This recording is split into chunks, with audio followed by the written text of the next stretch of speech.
All right, I actually hate that I agree with this because I don't want to agree with this because I really want to see Cedi Osman play with the San Antonio Spurs. I want some nasty. Are we having fun yet?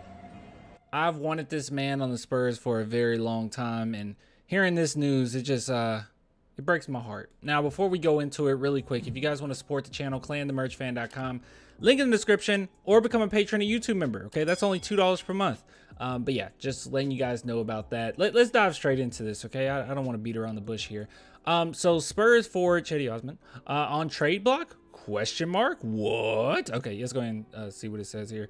In actuality, it sounds like it's kind of someone's opinion. We're going to listen to the podcast in its entirety, at least that section, that is. But it looks like it's more so just a kind of, not common sense, but just a good take as far as who could be a good trade candidate. And I'll be lying if I said Osman wouldn't be. And I'll be lying if I said that it's not a strong possibility that the Spurs might have got him for that reason. Because as you guys know, if you look at our team right now, the way it's constructed, which is it really constructed? I mean, so many people are on expiring contracts. But right now, it does seem like the Spurs got quite a few good catch and shoot shooters. They surrounded Wemby around some weapons.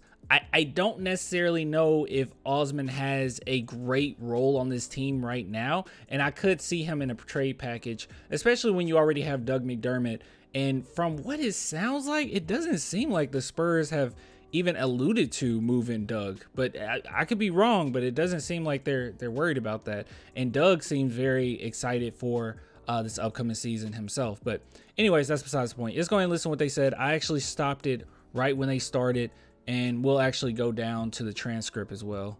And his camp for sure. Certainly for Dylan Brooks' camp, that was a win when all of NBA Twitter had this guy going to the Shanghai Sharks. Well, the joke was on NBA Twitter because Dylan Brooks broke the bank and took all the checks with him as well. But you know what, brother, since you did touch on a little bit that Spurs roster crunch there, I mean, let's pivot to that and let's take a look at some of these NBA roster crunches around the league. We've got several teams we can look at that are a little bit overflowing, with players on the roster. So you've got the Spurs, the Grizzlies, the Thunder, the Clippers, Hawks, and Wizards at the moment that come to mind. And I'll kind of let you take it away from there on the Spurs and some of those teams and guys that you're kind of keeping an eye on that could get crunched due to the NBA roster limit with those teams.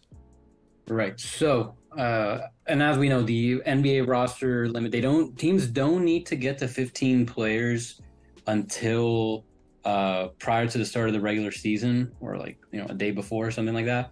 So there's really still a lot of time until we get there. And I'm sure most of these players we're going to talk about, some of them could get cut, some of them could get moved, but I wouldn't expect the wave of these moves to happen until we get to October. And I think the Spurs, let's start with them. I think they have a very interesting one because they have a lot of very good players that I would think that are very much available and could potentially get cut if they aren't moved.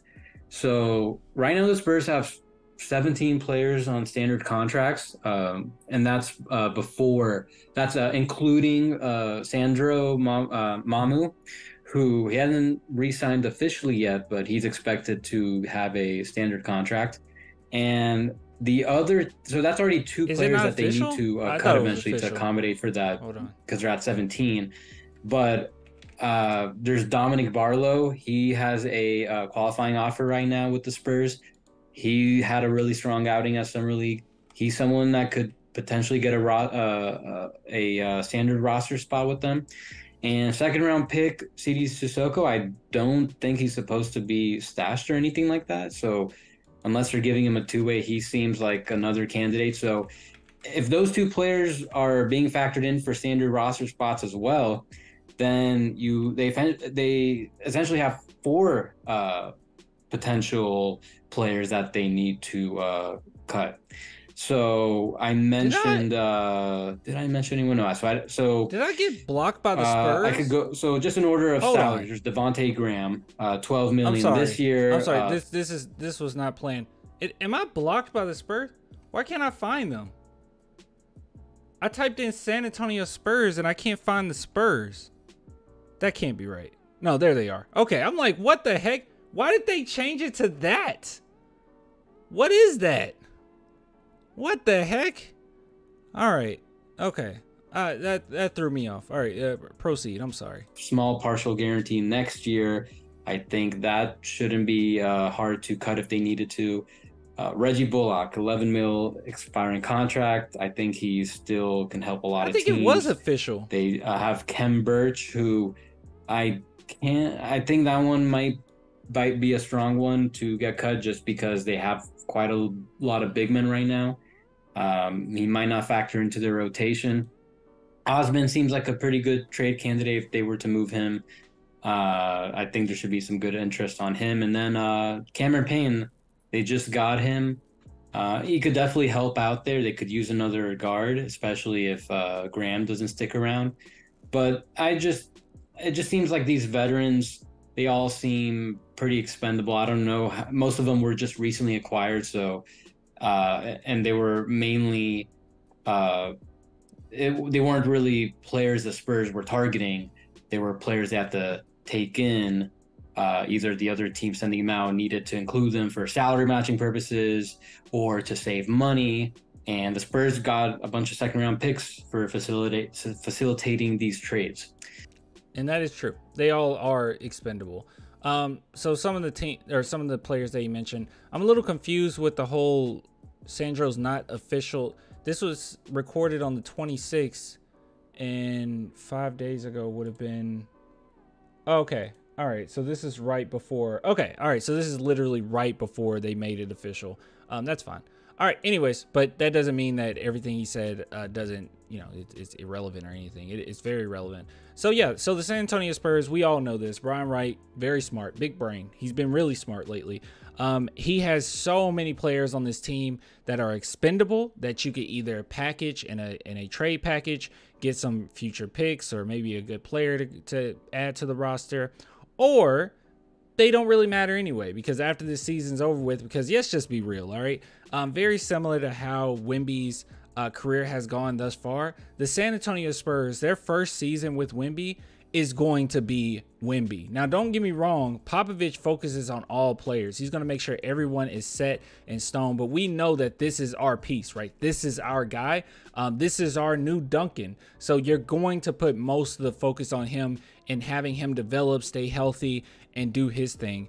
And with that being said, you're not necessarily sold on what this team is going to be or what it's going to be or how it's going to be constructed. You have no idea, honestly. Like, we look at Wemby and, you call him unicorn, alien, or whatever. You don't know where he fits yet. Like, he is so good to the point where we don't even know, and this might be controversial to say, but we don't even know if he'll run power forward, center, or maybe even small forward with how fluid he is and all of his versatility. We don't know. We don't know what's the best way to utilize him. We don't know if we just go straight on ISO with him.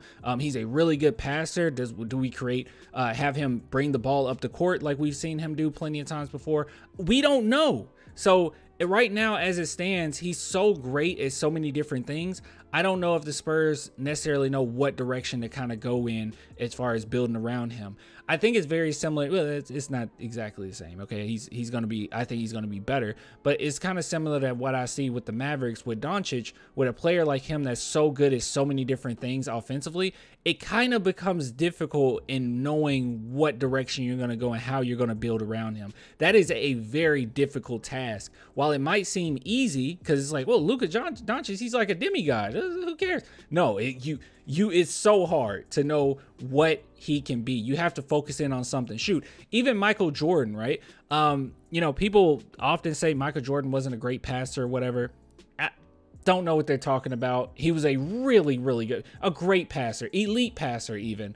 But at the same time, when you were constructing a championship team, you had to pick and choose what you wanted out of MJ. So, and you're going to get pieces of everything that he's great at, but something is going to suffer. Some statistical category is going to suffer. And I think with Michael Jordan, it was his assists. I think that struggled quite a bit, but like he cares. I mean, 6 championships. You got to do what you got to do. But that's all I'm saying. Right now, the Spurs don't know what Wemby is. We don't know how we're going to utilize them. So this was perfect and so smart for them to just say, screw it. Let's go ahead and get a bunch of veterans on the team. Let's get guys with expiring contracts, and we'll figure it out in year 2. We'll see where we're at by the end of the first year. So I absolutely love that. There's some guys that's untouchable, I think. I think Sohan is untouchable. I think Devin Vassell is untouchable. I think, obviously, Wemby's untouchable. Duh.